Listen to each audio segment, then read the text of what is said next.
Regresamos. Noticias todo el tiempo. La opinión de... Ya estamos de regreso en Noticias todo el tiempo. Me da mucho gusto saludar esta mañana a Julio Capuano, quien nos va a hablar acerca de las normas oficiales mexicanas en el comercio exterior. Julio, ¿cómo estás? Dani, muy bien, muy buenos días. ¿Ustedes qué tal por allá? Muy bien también aquí, esperando que nos platiques acerca de este tema, como siempre. Excelente, pues muchísimas gracias. Vamos a comenzar entonces. Bueno, primero quisiera hacer un poquito de historia, de dónde es que vienen las normas oficiales, y esto, bueno, nos va a llevar hacia los principios de 1947-48, un poquito después de lo que es la Segunda Guerra Mundial, donde se crea una Organización Internacional de Estandarización. Esta organización, básicamente conformada por varios países, genera diversos estándares para la fabricación de productos. Antes de todo esto, lo que sucedía es que los productores fabricaban diversos artículos, pero no tomaban en cuenta que esos artículos tal vez no se podían usar tanto en el mismo país como en otros países, lo que impedía un intercambio comercial adecuado, que bueno, obviamente con el tiempo se iba a venir dando muchísimo mayor. Bueno, nos enfrentamos a nivel mundial con el gran problema de decir, bueno, si no puedo exportar yo mis productos porque no son compatibles con los estándares tal vez de electricidad o ciertas regulaciones medioambientales de otros países, bueno, entonces no soy competitivo. Y la estandarización se volvió un tema de competitividad. Este tema de competitividad empieza a generar una dinámica en los países en donde no solamente necesitaban ingresar a esta normalización y poder tener estos productos, sino también generar medios adecuados como para poder generar nuevas normas que pudieran impulsar la creación de nuevos productos. Vamos a platicar un poco, por ejemplo, en el caso mexicano. Nosotros, ya después de pues, casi 40 años que empezó todo lo que es la estandarización de productos, estamos hablando por ahí de 1986, cuando México entra al GATT, empezamos nosotros a tener esta conciencia real de la necesidad que teníamos para poder tener productos estandarizados que pudieran cumplir con la calidad adecuada, pero no solamente eso, sino que además nosotros pudiéramos importar productos con la misma calidad, con los mismos requisitos mínimos de calidad. Entonces, creamos algo que se llama Dirección General de Normalización, que es dependiente de la Secretaría de Economía. No solamente este organismo es el encargado de crear y supervisar todo lo que tiene que ver con las normas y los estándares de los productos fabricados, sino que también se encarga de tratar de generar proyectos de ley o proyectos de normas que puedan ir impulsando nuevas conciencias, por ejemplo, últimamente en el ramo medioambiental. Hay diferentes secretarías que están involucradas a nivel federal en todo lo que es la normalización. Estamos hablando, por ejemplo, la Secretaría de Salud con la COFEPRIS, Secretaría del Medio Ambiente y, claro, Secretaría de Hacienda. ¿Por qué Secretaría de Hacienda? Y esto es ya justamente donde involucra el área de comercio exterior. La Secretaría de Hacienda determina que existen ciertas barreras para entrar al país y le pone ciertas barreras a los productos y se divide en dos, que son arancelarias y no arancelarias. Las arancelarias, bueno, son los impuestos que pagan los productos por entrar al país. Las no arancelarias son todas aquellas que los productos tienen que cumplir, como por ejemplo licencias, documentos y ciertos requisitos a nivel de papeleo y trámite administrativo. Uno de ellos es precisamente el cumplimiento de las normas oficiales mexicanas. Las normas oficiales mexicanas determinan específicamente cómo debe ser fabricado un producto con los requisitos mínimos de calidad para que pueda llegar al consumidor final.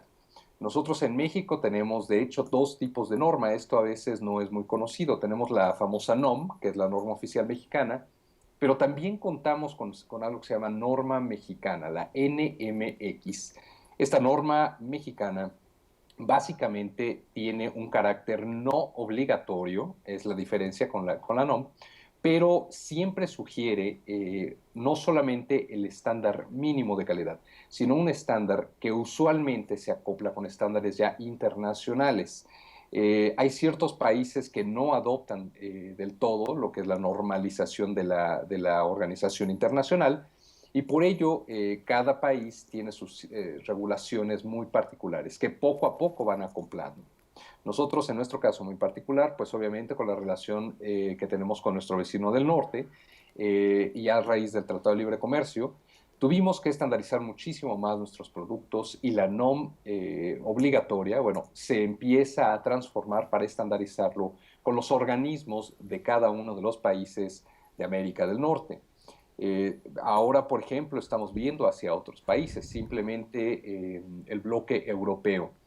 Muy próximamente, ya estamos hablando del 26-27 de mayo, se va a entrar en vigor una reforma, un cambio que se hizo a una de las normas oficiales mexicanas, en particular la 003, que tiene que ver con todo lo que es el sector eléctrico técnico.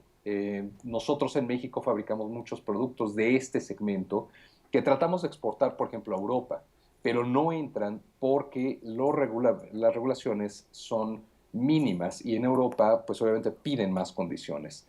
Todo esto, la verdad es que a nosotros nos ha dificultado tratar de exportar productos hacia allá, y con este cambio que se está haciendo sobre la norma 003 vamos a tener muchísimo mayor capacidad de competir con buenos productos, mucho mejor capacidad técnica, y obviamente, bueno, vamos a incrementar nuestra planta productiva.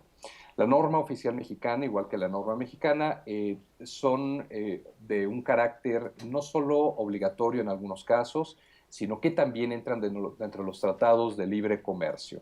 Esto lo vamos a ir viendo poco a poco en los cambios que van a existir, sobre todo ahora con lo que vamos a entrar con Asia, con el bloque asiático, ya que todo lo que son las NOMs, por ejemplo, indican de forma muy particular cómo debe de ser cada producto, no solo fabricado, Dani, y eso es muy importante. También habla, por ejemplo, de la etiqueta. La etiqueta debe de llevar incluso una normalización sobre el tamaño de la letra que se debe de tener. Estas cosas, usualmente para pequeños productores, micros y pequeños productores, es muy importante conocerlo y saberlo. Mucha gente piensa que lo que son las NOMs es muy difícil obtenerlas, cuando en realidad no es así.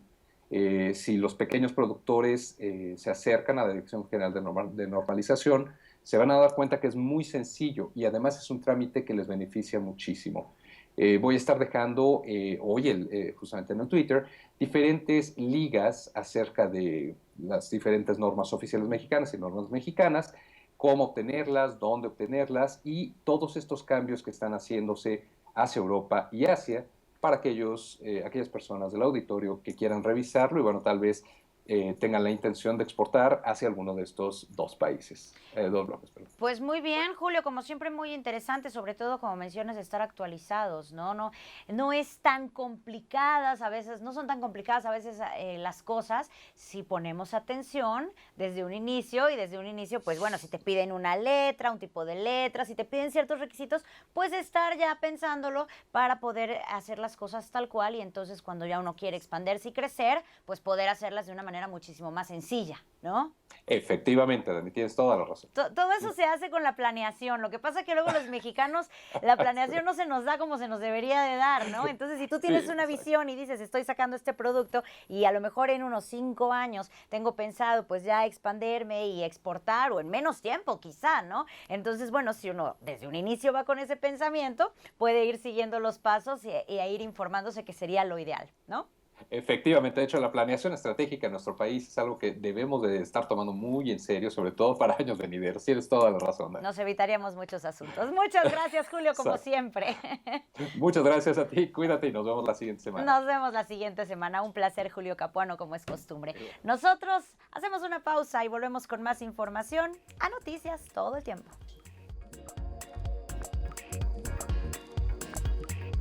En un momento continuamos. Noticias Todo